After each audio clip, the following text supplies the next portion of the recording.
જય શ્રીમન નારાયણ. રામાનુજદાસ શ્રીમાન ગટ્ટુ વેણુગોપાલ સ્વામી દ્વારા વર્ણન કરેલ શ્રીમદ ભગવદ્ ગીતાનું ગુજરાતી ભાષાંતર હું આપને કહી રહી છું. અધ્યાય 15 પુરુષોત્તમ પ્રાપ્તિ યોગ. શ્લોક 8. શરીરમ યદવાપ્નોતિ યચ્છાપિ ઉત્ક્રામતિ ઈશ્વરઃ ગૃહીત્વા એતાનિ સંયાતિ વાયુર્ગંધા નિવાસયાત. ઓમ. ગીતાચાર્ય શ્રી કૃષ્ણ પરમાત્મા અર્જુન સાથે આપણને બધાને પુરુષોત્તમ પ્રાપ્તિ યોગ શીખવી રહ્યા છે. પરમાત્મા કહે છે, અર્જુન, શરીર અને ઇન્દ્રિયો માટે આત્મા ઈશ્વર છે. જ્યારે આત્મા એક શરીરનો ત્યાગ કરીને બીજા શરીરમાં પ્રવેશ કરે છે, ત્યારે તે તેની સાથે મન, ઇન્દ્રિયો અને પંચ તત્વોના સૂક્ષ્મ સ્વરૂપનું વહન કરે છે. જેમ પવન ફૂલોની સુવાસને એક સ્થાનેથી બીજા સ્થાને લઈ જાય છે, તે જ પ્રમાણે આત્મા એક શરીરમાંથી બીજા શરીરમાં જાય છે, ત્યારે મન, 5 ઇન્દ્રિયો અને પંચ તત્વોના સૂક્ષ્મ સ્વરૂપને પણ લઈ જાય છે.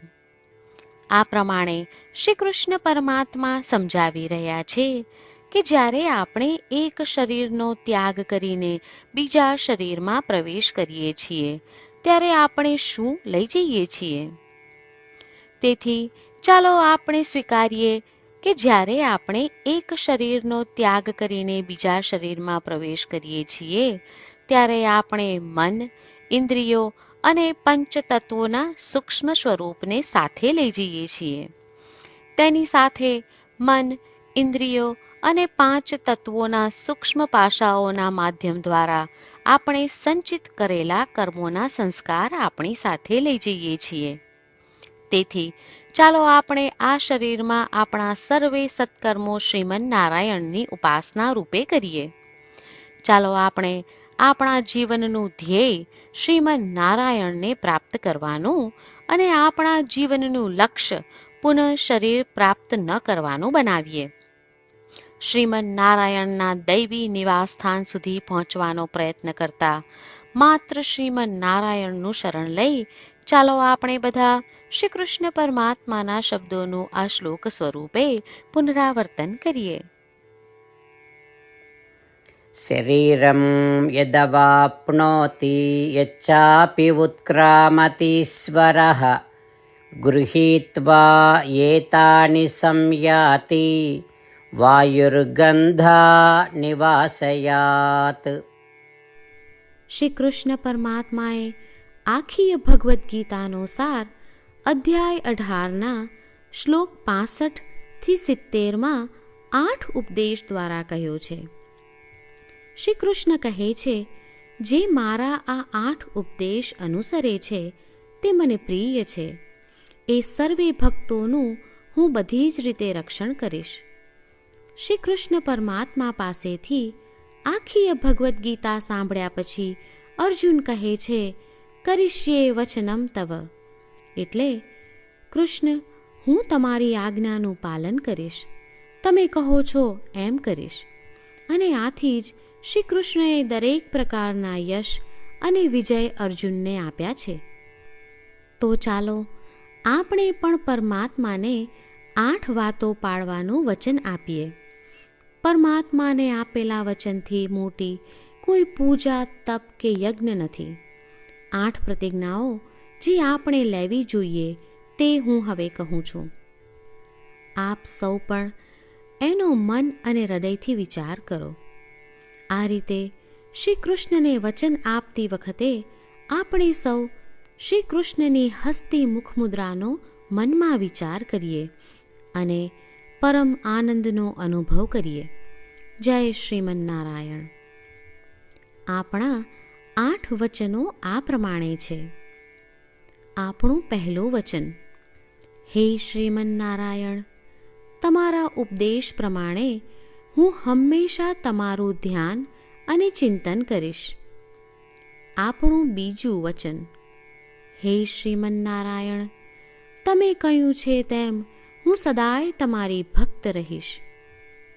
આપણું ત્રીજું વચન: હે શ્રીમન્નારાયણ, હું મારા કર્મો તમને સંતોષ થાય તેમ અને તમારી સેવા માટે કરીશ.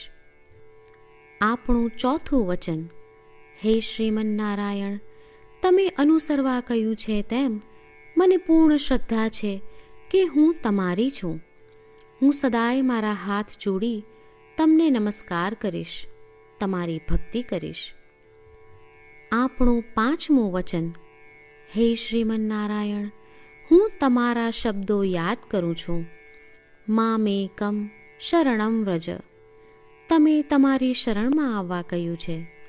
શ્રીમન્નારાયણ, હું માત્ર તમારા જ શરણમાં છું. આપણું છઠ્ઠું વચન: હે શ્રીમન્નારાયણ, આપે કહ્યું છે મા શુચ, તમે અમને આશ્વાસન આપી શોક ન કરવા માટે કહ્યું છે, તો હું દુઃખી નહીં થાઉં, શોક નહીં કરું. આપણું સાતમું વચન: હે શ્રીમન્નારાયણ, અમારા કલ્યાણ અર્થે આપે શ્રીમદ્ ભગવદ્ ગીતા રૂપી આશીર્વાદ આપી અમારા સૌ પર કૃપા કરી છે, તો હું દરરોજ ઓછામાં ઓછો 1 શ્લોક વાંચીશ અથવા સાંભળીશ એવો સંકલ્પ લઉં છું. આપણું આઠમું વચન: હે શ્રીમન્નારાયણ, હું ગીતાના દૈવી શબ્દો એ ભક્તો સુધી પહોંચાડવાનો પ્રયત્ન કરીશ જેઓ ગીતાથી અજાણ છે. હે શ્રીમન્નારાયણ, તમે કહ્યું છે તેમ કરીશ, તમે કહ્યું છે એમ વર્તીશ અને તમારા માટે જ કર્મ કરીશ. શ્રીમન્નારાયણને આપેલું વચન કે દરરોજ તમે કહ્યું છે એમ કરીશું, એ જ એક મહાન પૂજા છે. તો ચાલો આપણે સૌ દ્રઢ શ્રદ્ધા સાથે પ્રભુ પાસે એક સંકલ્પ લઈએ. શ્રીમન્નારાયણ, કરીશ્યે વચનમ તવ. શ્રીમન્નારાયણ, હું તમારી આજ્ઞાનું પાલન કરીશ. સર્વમ શ્રી કૃષ્ણાર્પણમસ્તુ. જય શ્રીમન્નારાયણ. શરીરમ યદવાપ્નોતિ યચ્છાપિ ઉત્ક્રામતિ ઈશ્વરઃ ગૃહીત્વા એતાનિ સંયાતિ વાયુર્ગંધા નિવાસયાત. ઓમ.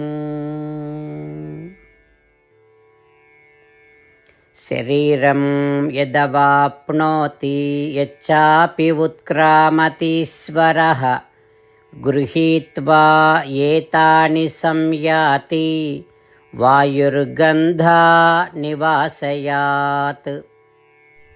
જય શ્રીમન્નારાયણ. તમામ ભક્તોને ખાસ વિનંતી: આપણા જીવનની દરેક બાબતોમાં આપણે તાત્કાલિક અને અસરકારક પરિણામો ઈચ્છીએ છીએ. આ પ્રાપ્ત કરવા માટે ચાલો દરરોજ 1 મિનિટ ફાળવીએ અને નારાયણાસ્ત્રમ વાંચીએ. નારાયણાસ્ત્રમ મેળવવા માટે તેની વેબસાઇટ જે www.narayanaastram.org છે તેના પર જાઓ અને રજિસ્ટ્રેશનમાં તમારું નામ અને ઈમેલ આપો. તમે આપેલા ઈમેલ પર તમને નારાયણાસ્ત્રમ PDF પ્રાપ્ત થશે. PDFમાં રામાયણનો 1 શ્લોક, ગીતાનો 1 શ્લોક અને 1 વિષ્ણુ નામ છે. આ 3ને નારાયણાસ્ત્રમ કહેવામાં આવે છે. દરેક વ્યક્તિને આ શ્લોકોનું અલગ અલગ સંયોજન પ્રાપ્ત થાય છે. જ્યારે દરેક વ્યક્તિ 24,000 ભક્તો સાથે તેમના નારાયણાસ્ત્રમને દરરોજ વાંચે છે અથવા સાંભળે છે, ત્યારે સમગ્ર રામાયણનું 1 વાર પારાયણ, શ્રીમદ્ ભગવદ્ ગીતાનું 33 વાર પારાયણ અને વિષ્ણુ સહસ્ત્ર નામનું 24 વાર પારાયણ રોજ પૂર્ણ થાય છે. આ એક અદ્ભુત અને અસાધારણ પરિણામ છે. તેથી તમે અને તમારા પરિવારના સભ્યો તરત જ વેબસાઇટ પર જાઓ અને તમારું નારાયણાસ્ત્ર મેળવો. જય શ્રીમન્નારાયણ.